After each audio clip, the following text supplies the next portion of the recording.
we're going to be taking a look at some of the automation issues we have with our Minecraft Railyard. If that sounds like your cup of tea, stick around, because you're going to love this.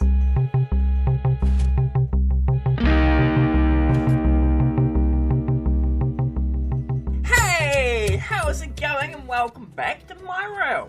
In this episode we're going to be looking at a mod which someone suggested in the comments a while ago, which actually fixed some of the issues that have occurred with the upgrade from 1.10 to 1.12. Currently I'm just getting us ready with the trains in the background being made up, but let's get started. So with the upgrade to 1.12, Railcraft dropped all the engines they have to be replaced. Now if you remember, we actually have every single one of the engines that's here has a different top colour and bottom colour. And we set up this robot here in a previous episode to autocraft the engines and place them down the track. So this guy has finished. So we have all the engines back ready to go with their colours. And they would previously go into this colour detection system where we have routing books to determine what colour they are. In fact, if we have a quick look in here, this is basically colour yellow any. So that was if the cart is a yellow top and any for a bottom, then it reads it there. And this guy here is then any, look at that, any yellow, so it's the opposite. That's if the bottom is yellow and the top is any, then it would read it. And that sends a redstone signal down to here into our redstone component, which we then read.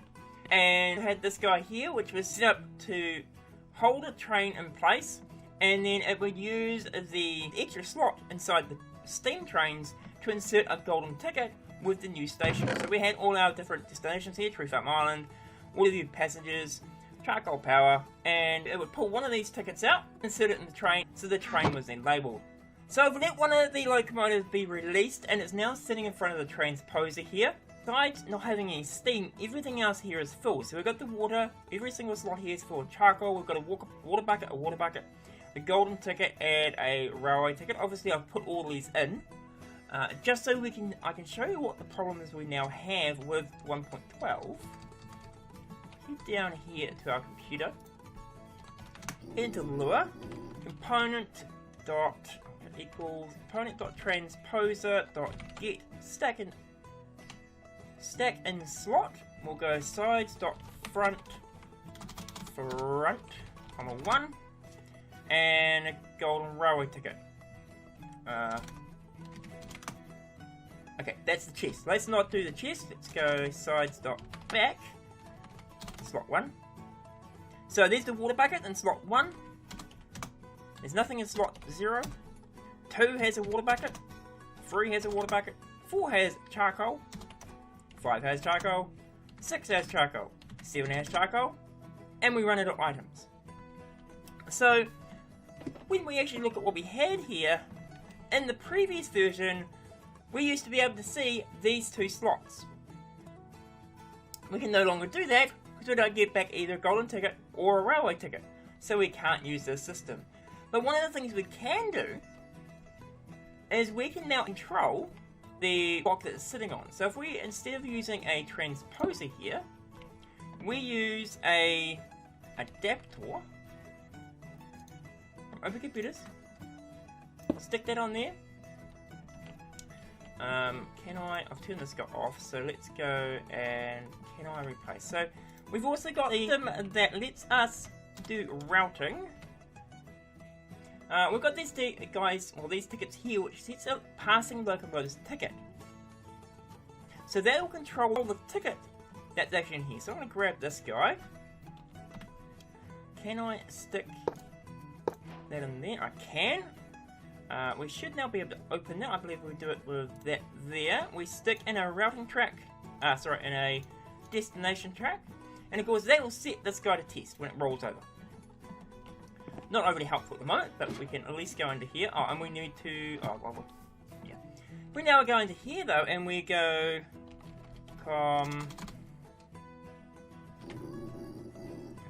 components. You can now see we've got a routing track exposed. So once again, if we go into here, component.routing track, it gives us the option to get a destination, which is the current thing. So we can go get a destination. That returns test, which is the name on the golden ticket itself. But we can also go set destination, and we can go to name. So let's call it Bob. We can now get destination, and it sets to Bob. Not sure if this is going to change what's up here. No, see, it's still test on the train. Still test there. But if we look inside the routing track underneath it, it is now set to Bob. We will, however, need to add a lever or something to power this. I'm just going to put a lever there for the moment. And now, that'll set to Bob. Because powered routing track will set the destination. So, we can now replace our existing system of using transposers with an adapter. And on top of that, we don't need that chest. So that's one of the first things we're going to do, is we're going to have to go through and replace all of this one here and the one down at the yard down there, so that we can control what the destination of it is. And of course, because we can set the name, you saw that we can set anything we want. So we can set it to subscribe. And now the train will be called Subscribe. Yeah, okay. So the other thing we're going to do is, I'm also going to replace this guy here. Now, Computronics adds in the support for color detection. So what we were previously doing, of course, is we had these can't detect the routing. Of course, these wires on top are just to show that this one here is detecting yellow. And they were outputting a redstone signal into here, which would go down into that redstone I/O, and then that would be picked up. And it was the same with this system down here, and it's quite bulky. But what we can do is however, is in Computronics, if we have a quick look here, Computronics, it's got all sorts of different things. Now, you can see there's a few little things here for railways. What we want right at this moment is the cart detector digital. So we go into here, we'll grab the cart detector digital. We can throw that here as an example, and you can see that this little yellow dot indicates where it connects to, so we're going to move that over to there. Now, one thing I have found is if you connect up a wire, you need to, yeah, that's connecting to the cable. You need to connect the cable after you adjust your detector, otherwise it won't detect it. In fact, let's just show that as an example. So in here, we'll go out of there. We do our components. Of course, this is like a creative computer. I'll just put this here so we don't have to keep going downstairs. Very basic setup currently. If we put down a cable, and then we'll place this guy in and face it towards there, you'll see nothing has changed. But if I take the cable out, put that in there, you'll now see we have a digital detector. Now that's this guy here. Now the digital detector isn't quite the same as this, because with this one here we can read a redstone signal at any time. This one here, however, produces events. So if we go demisk, which if you remember from my previous episodes I had the events command, I found out demisk, it works very similar to our events program, except for it's pretty. If we run this guy through, so this is an orange and white. We will need to send a signal to here. You can see that it returns a signal. This is the ID of the digital detector. It's a Locomotive steam solid. The name of it, so steam locomotive, 14 and 15. These two here are our colours. Now, pretty sure it's not a 14 and 15, because 15 would be white, 14 would be cyan, I think. But we can still run these as a cart number. It just means our cart numbering system we previously had isn't going to work the same, because it's not going to be 1, 2, 3, 4, 5. Where'd you come from? 1, 2, 3, 4, 5. It'll be 15, 15, 14, some random numbers. But that's fine. Our code will handle it. It's just not going to be 1, 2, 3, 4, 5. In fact, let's set this guy on his way as well, and we can see the difference in the value. So you can see it would create another event for 13, 15. And of course, this is the plant that created it. So this is my robot, because all these guys were created with robots. But what I'm going to do on this side is I'm going to set up the controller code here to handle these new devices, and I'll be back in a moment. Okay, so we've got the cart detector in, and I've placed it here. The old one used to finish about there, but I moved it to here because one of the things we can do with a cart detector is detect the other types of carts. So if we want to know if the train has a chest cart, a tank cart, a player cart, all those things, and if it's in the correct order. So I've added that to the code as well, so when the train goes past here, we'll be able to determine if we need to send it back to return the carts, or if we need to send it into the yard to pick stuff up. Otherwise, we can let it continue on its way.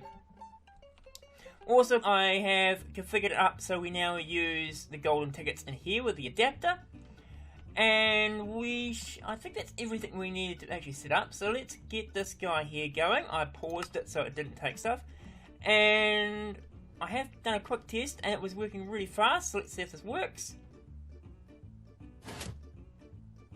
Not a great start. Did I start it? I probably didn't. I didn't start the code. That wasn't very clever. Let's start the code up again.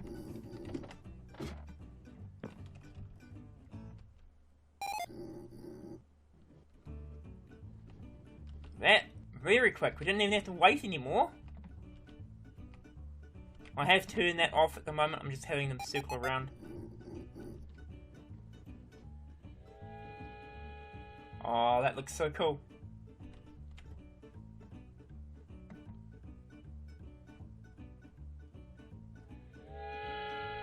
Wait for this guy here, I think, just warming up still, is he?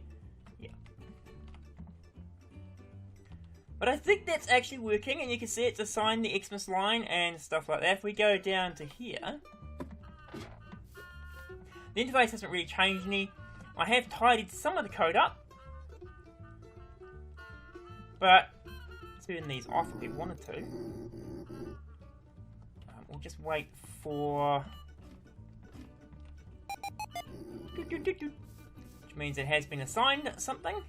Like many other things I've done recently, we set it up so that there is a noise. So if it detects a cart that's meant to do something with, it'll give it a signal, but it'll also make a beep so you know that it's correct without having to go downstairs to find out. Now the next thing we need to look at, of course, is the yard. Now, if you remember, we have this whole complex setup which we're using electric cranes for. Now, grab a electric crack first. One of these guys. Stick that down there. But in Computronics,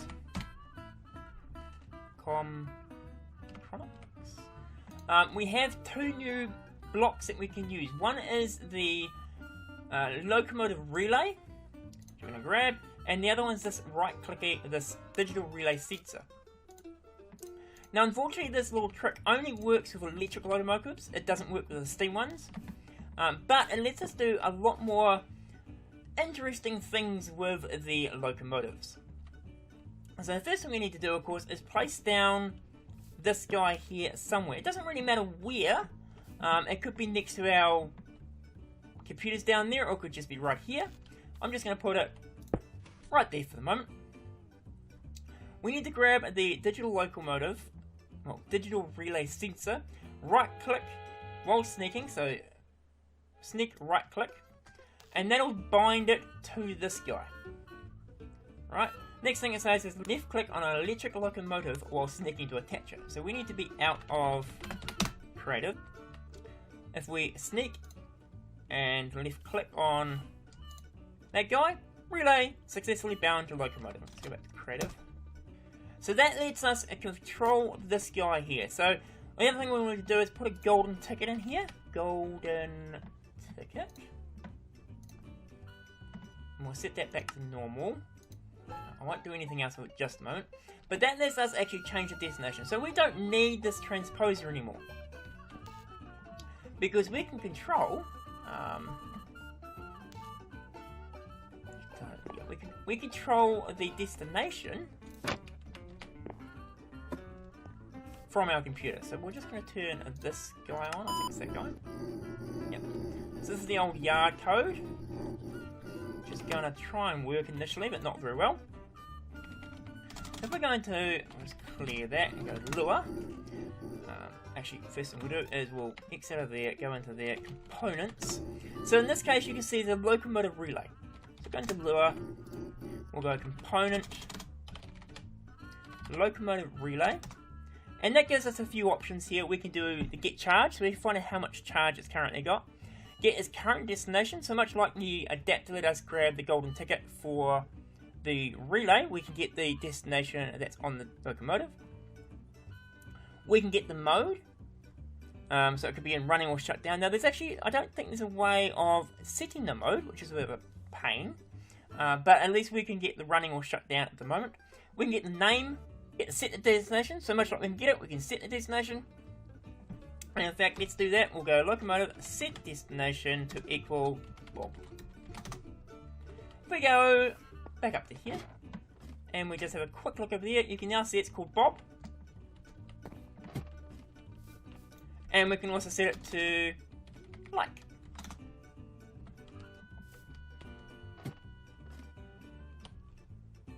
And you can now see it's got like as a destination.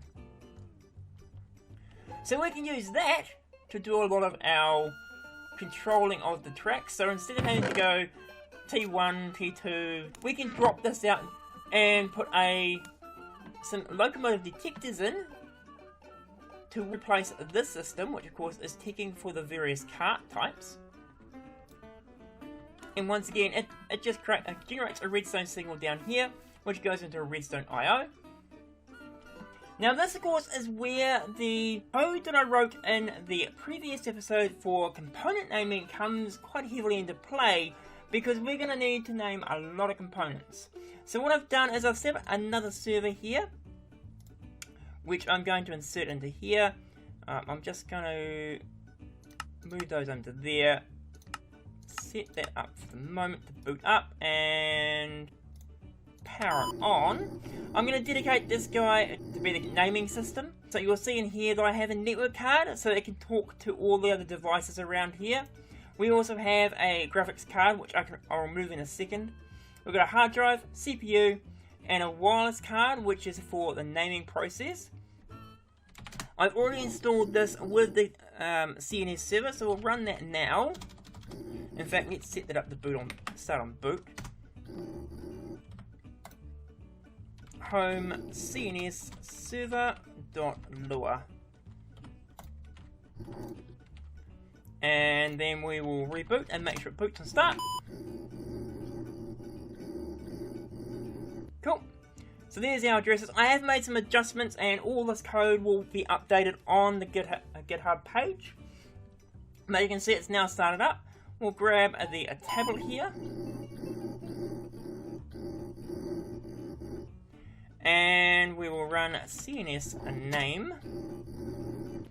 And of course it does the face computer, so we're going to face towards this guy, and I found that if you face towards the server, it picks it up. So we do that, hold down the button, let go, we can see it detecting it, go into here, we'll just do it again just to give it a name. So we will name this DNS1.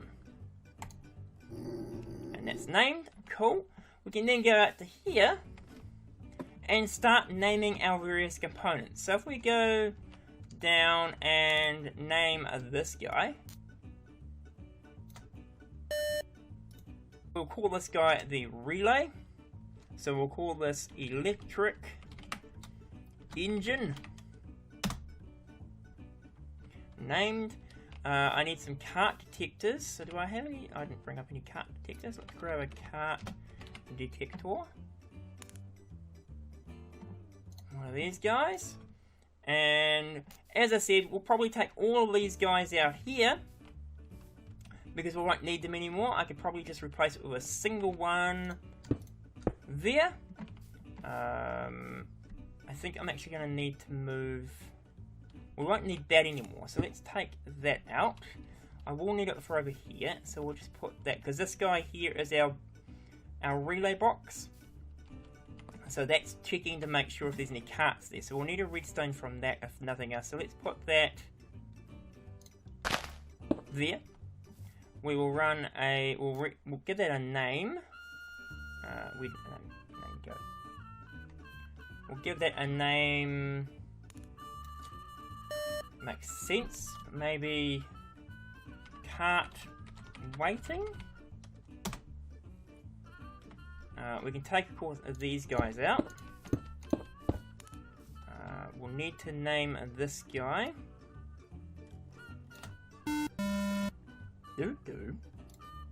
No components.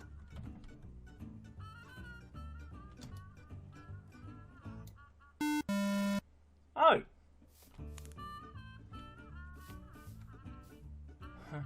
That's going to make things a little more complicated then. I was hoping to be able to use this to name all these, because I'm going to need a few of them. I might just grab FD9985 and throw it into the DNS platform. Oh well. That's fine, I can grab those. What I'm going to do is I'm going to write up the code and get that to work, and I'll be back in a second. Okay, I think we're ready to go, at least for a test. So we discussed moving the Redstone IO over to here so we can get the signal from this. So we put the cart detector in with the cabling, of course, to connect everything up. So this line here, of course, is our return carts. We've got our engine detector over here, and this is looking a little more cleaner over here now, which is just this one block. So this multi-block structure thing we had turns into one block. And of course, the last thing we've done is we've set up the locomotive stuff here, or the shunting piece. I replaced this engine detector we had here, so a cart goes past this to track it, and then when this is idle, it'll say what's currently sitting there. If it's the locomotive, then it will continue on, otherwise it'll use its tracking. But we're ready to go, I think, because all this is set up. So let's go release some carts.